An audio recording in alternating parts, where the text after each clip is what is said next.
Good day, everyone. Welcome back. I hope you can see me a little bit better. I bought a new light and I have to keep my head down now because if I raise my head, then it reflects on my glasses. I guess I haven't learned how to use this very well yet, but I will learn with time.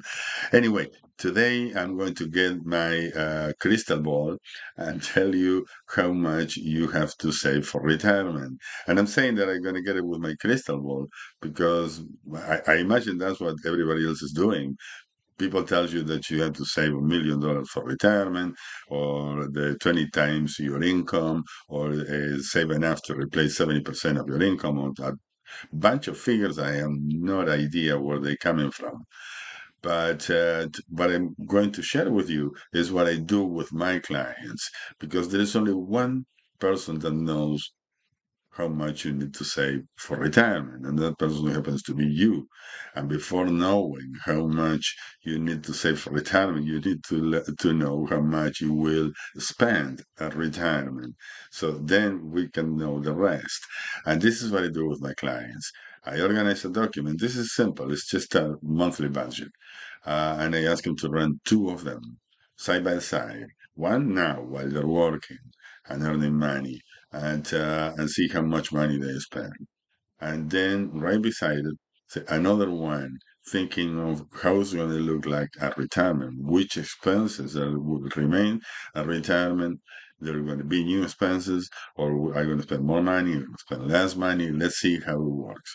And then, if you like this, at the end of the video, I will give you an email address where you can drop me an email, and I will be more than happy in sending you a blank copy of this document. What happens is that at the end of the document, the client give it to me and I work out the numbers. So I'm not going to be able to do this for you. So you will have to do it yourself.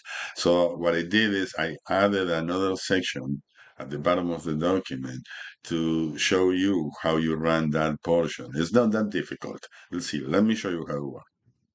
I copied this. I completed this form based on the form that I got from one of my clients that it happens to be single. But if you happen to be a couple, just don't worry. Yeah, add the numbers of husband and wife and pretend there is one.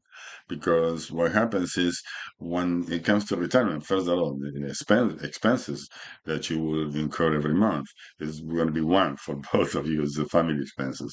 And the income, even though some couples have the income separate, the government will put it together anyway. So it calculates the amount of total income, the family income, in this case, husband and wife income. But here is how it works.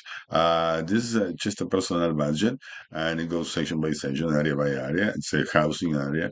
On the present, right now, how much this person is spending on rent or mortgage. So while he's spending $1,060, that's a little bit of mortgage. Okay, but he's not gonna have mortgage at retirement time. So at retirement time will be zero. So utilities, condo fees, property tax, so altogether spends about $900 per month, and a retirement that won't change. It will remain the same. Cell phone is the same. Internet access is the same. And then we total.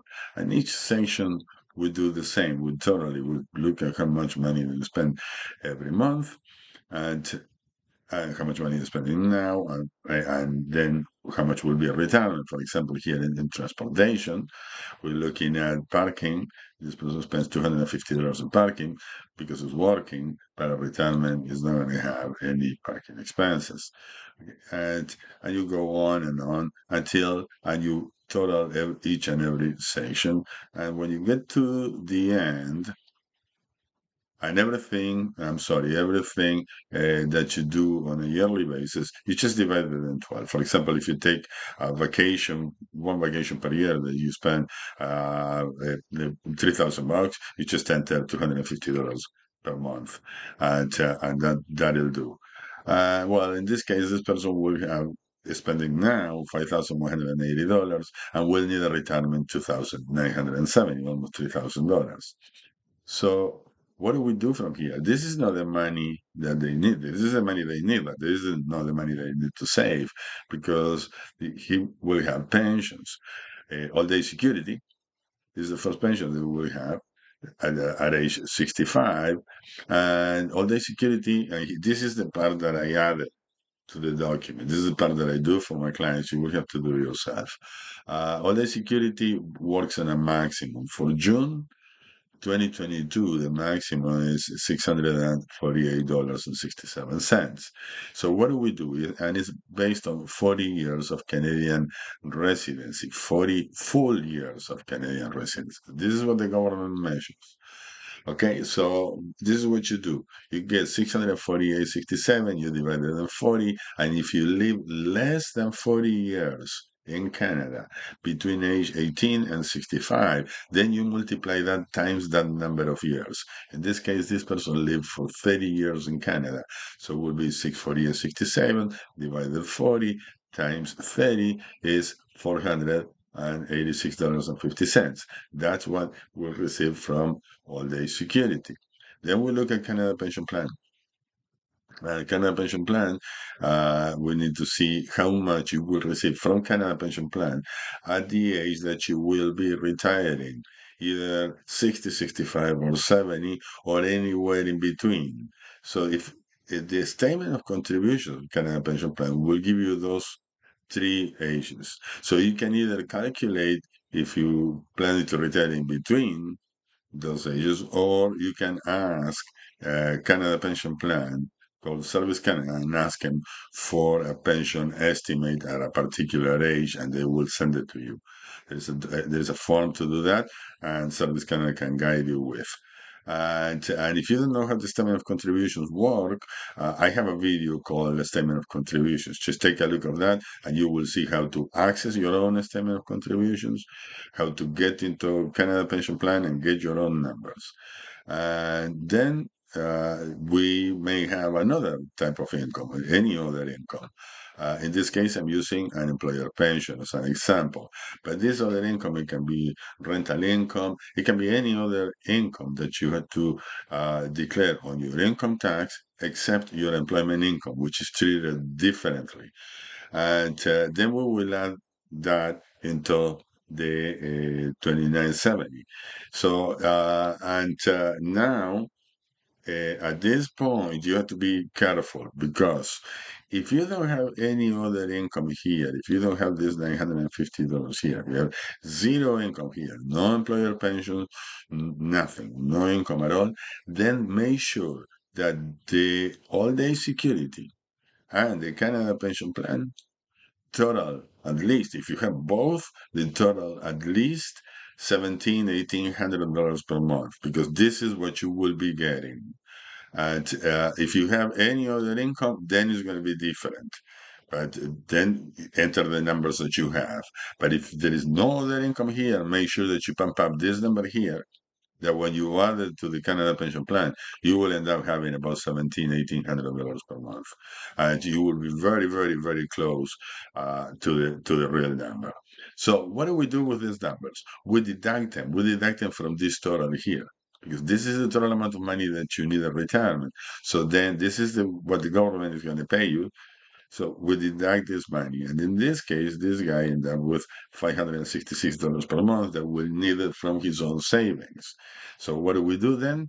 We multiply this times 12 to get your annual income. I need $6,792 per year. And then you look at your longevity in your family. In this case, this guy, I know this, the story because my client retired at age 70, and needs to provide income for a good 25 years because the longevity runs on his family. He wants to make sure that he will have income up to at least age 95. But you multiply that number, the 6,000 or whatever number you get to your annual needs, times the number of years that you expect that you need to have retirement income. If longevity runs in your family, make sure that it's a long time that you may live up to age 95 or 100. Okay, but you know what your expenses are. Only you know how much you feel comfortable, how many years into the future you feel comfortable running your retirement income. And what this document will do for you is also show you where the money is going to, how much is you spending and where you're spending the money.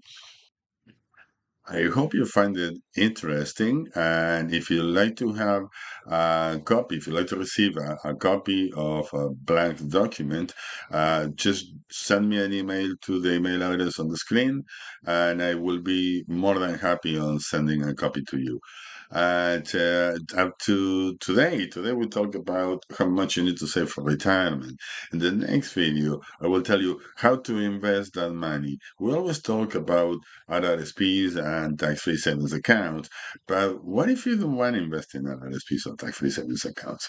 So what are the alternatives, and what happens to your money when you're investing, especially in times like we're living now, that the markets are up and down all the time?